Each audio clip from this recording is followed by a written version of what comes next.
fighting out of Jacksonville for Ground Zero Boxing. 6'4". 6'4", fighting at middleweight, I believe. Let's check this. Yeah, 0-1 is MMA record. Ground Zero kickboxing. Fighting at middleweight, 185. He's a big boy, 6'4", man. He said when I was talking to him earlier, he's like, I love fighting, you know. And I asked him what he had done. He's like, a lot of basketball and football, but he also is strictly boxing as well. I'm gonna love this one. Yeah, he's gonna come out. He's gonna have some hands. Jacksonville, hey, they're built tough out there.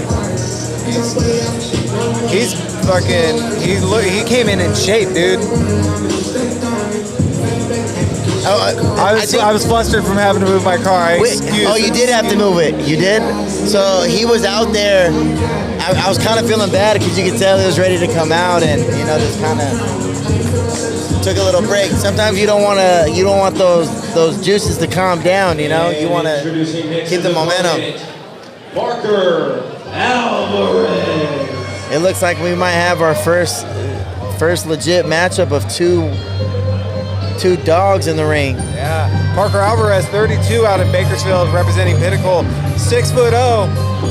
This is his first fight. Asked him how long he's been training. He said, I've only been training a year. And asked him why he's doing this. He says he loves the sport. Says he wants to keep doing it. Got some wrestling background as well. Yeah, football and swimming as well. I expect him to have pretty good cardio and push forward. Yeah, these you know what? It's pretty cool. You got a young stallion, and you got a guy around our age that still has a love for trying new things, and sometimes you come out here and everything's unpredictable because you got a guy that is young and hungry, and then you got someone that's willing to come in here and just risk it all. Yep. He says his favorite fighter is George St. Pierre. That's not a bad pick. No, not at all. He's top 3 best fighters in the world ever to me when it comes to MMA. Yeah. I asked him, I was like, win or lose, what are you doing after the fight? He's like, I just want a beer. I just want a beer.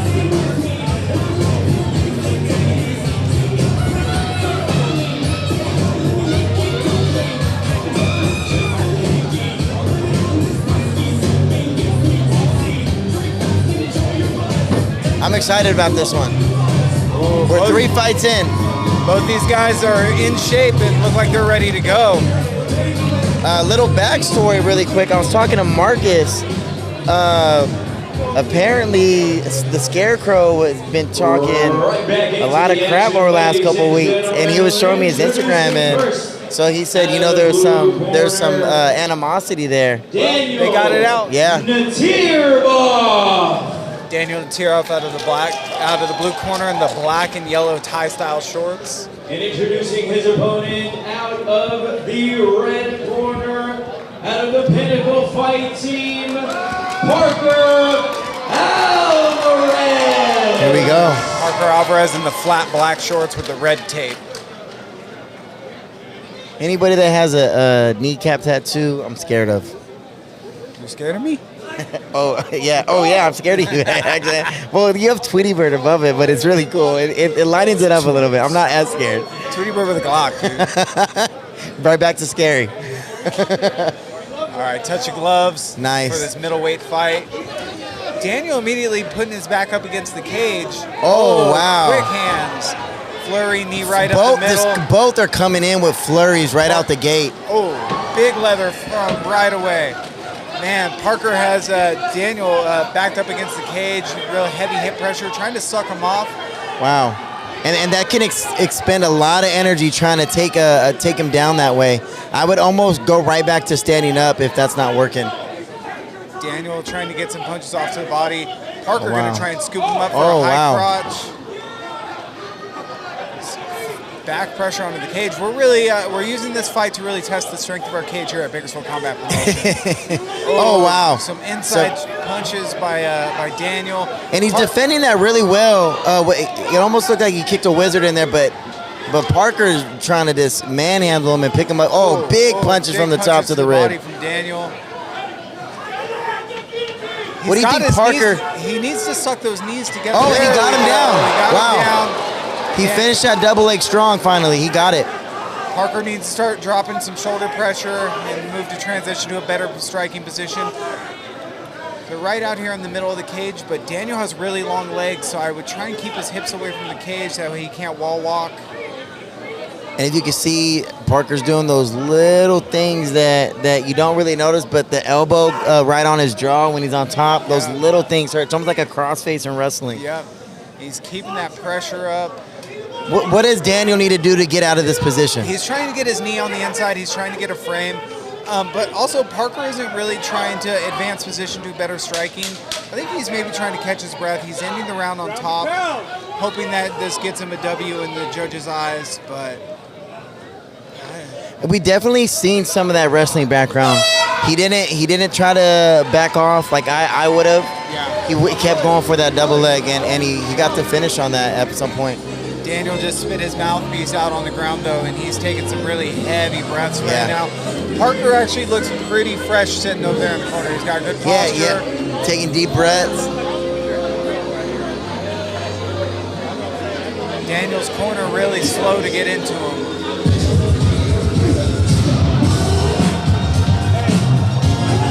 I think the biggest thing was them coming out so strong, and it was really going to be who finished that off on top. They both came out like they were trying to fight inside a blender. Yeah, and Daniel was doing great. He started off with a 3-punch flurry that landed, but then Parker gave it right back. Yeah. The pressure from Parker, just keeping Daniel pinned against that cage, making sure Daniel had to be worried about a takedown the whole time.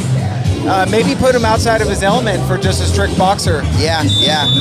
I would love to see Daniel take way bigger deep breaths in his corner between those rounds.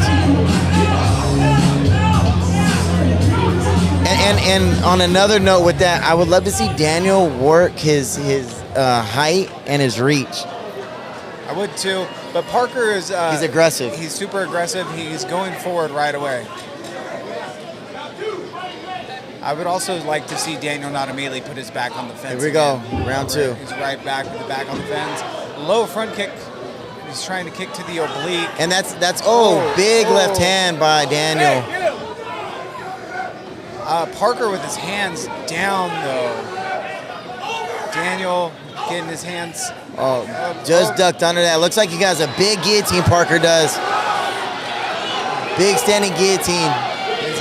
His hands are He's loose. cranking it. His hands are loose. It's more of a neck crank right now. Let's see if Daniel can tough it out.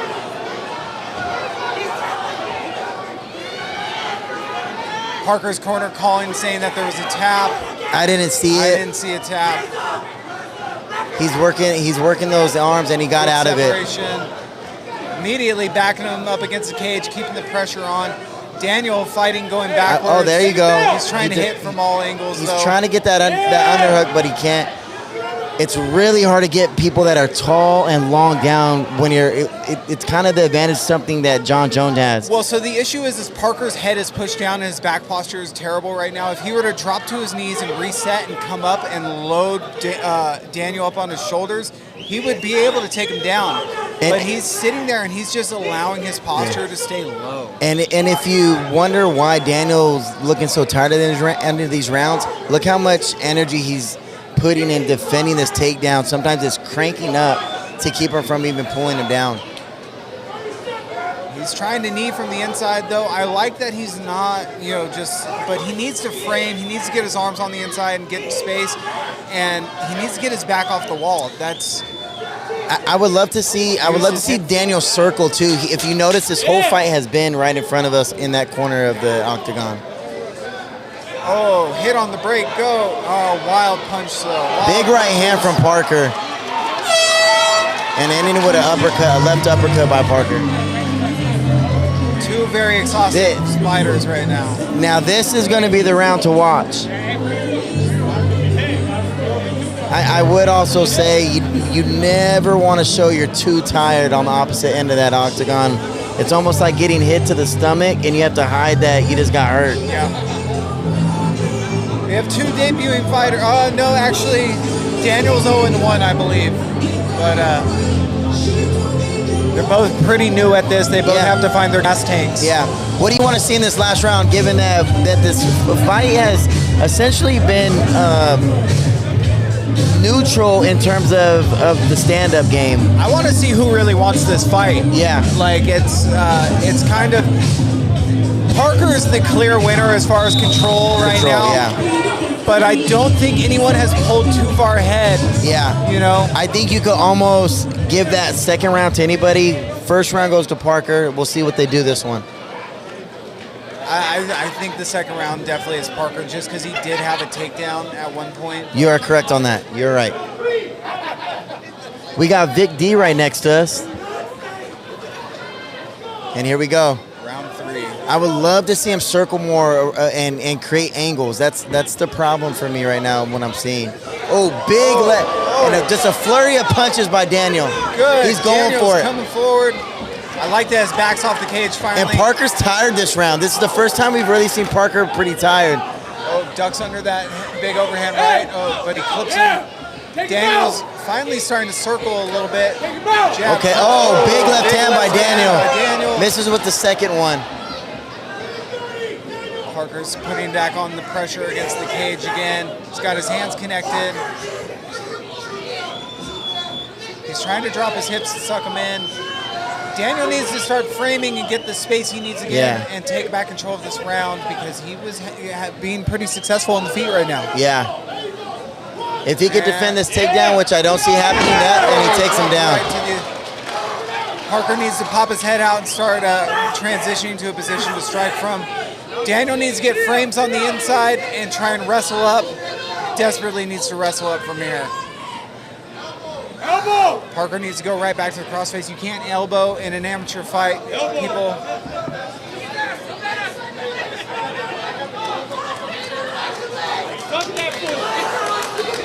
Oh, we have a mounted position with some ground and pound. Parker needs to posture up and really start raining down some elbows from here. There it is. We got Parker right in front of us. Good. Yeah! He needs to push down the face and just start swinging. There you go. Start striking. Oh, wow. And look at Daniel Daniel's trying to strike fighting. from the bottom. Trying to use his long legs to create problems. Trying to create frames. We're in the last 10 seconds. Let's see what happens in the last 10 There seconds. you go, Parker. You got Daniel actually landing from the bottom. Parker's throwing right back down as well. Good ground and pound attempts. Good fight, fellas. What a fight. Any- Spits the mouthpiece out. Daniel, both fighters Show are love. exhausted. Both fighters I are would actually like to give Daniel that last round only because how active he was from the bat, and he controlled the first round of the fight too. But how much damage were those punches actually doing? Yeah, not about the damage, just about him staying active.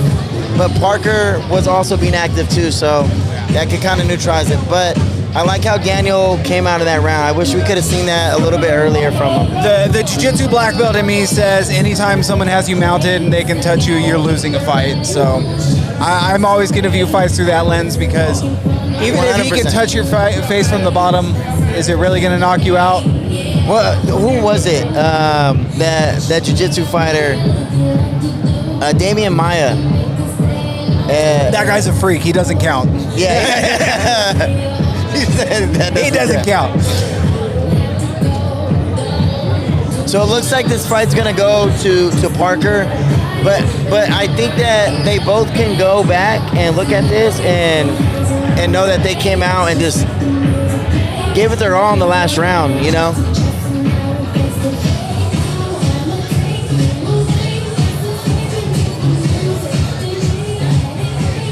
What would be your critique post-fight for both these fighters and what they could work on?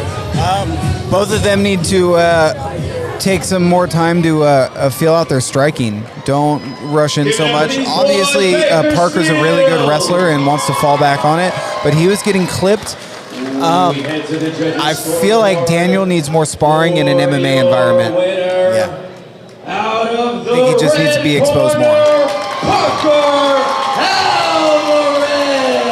But either way, good fight. Amazing. This is what we're coming here for. People come to get entertained, and this was an entertaining fight.